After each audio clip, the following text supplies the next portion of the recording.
Hi friends, అందరికీ వరలక్ష్మి వ్రత శుభాకాంక్షలు. నాకు చాలా ఇష్టంగా చేసుకునే పూజ వరలక్ష్మి వ్రతము. మా ఇంట్లో మేము ఎలా చేసుకున్నాను అండ్ ఈ డెకరేషన్ అంతా ఎలా చేశాను, అమ్మవారిని చాలా అందంగా రెడీ చేసుకున్నాను. నాకు చాలా ఇష్టము రెడీ చేయడం అంటే. ఇదంతా మీకు ఈ ఫుల్ వీడియోలో ఎక్స్ప్లెయిన్ చేస్తాను. ముందు రోజు నైటే ఈ బ్యాక్ డ్రాప్, ఈ హ్యాంగింగ్స్ అన్నీ సెట్ చేసుకున్నాను నీట్గా. ఈ బ్యాక్ డ్రాప్ అనేది ఫ్లిప్కార్ట్లో ఆర్డర్ చేశాను. రీజనబుల్ కాస్ట్కే వచ్చింది. చాలా క్లాసీగా ఉంది. మిడిల్లో వినాయక ఉంటాడు, ఇటు సైడ్ అటు సైడ్ కౌస్ ఉంటాయి. చాలా బ్యూటిఫుల్గా ఉంది. ఈ హ్యాంగింగ్స్ అనేవి నేను మీషోలో ఆర్డర్ చేసుకున్నా. దట్ టు రీజనబుల్ ప్రైస్కి. మీకు లింక్ ఇస్తాను, ఆర్డర్ చేసుకోండి.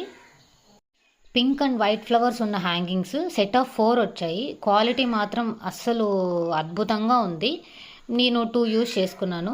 అండ్ ఆ లోటస్ ఉన్నవి సెట్ ఆఫ్ 6 వచ్చాయి. నేను 3 యూజ్ చేసుకున్నాను. క్వాలిటీ మాత్రం అసలు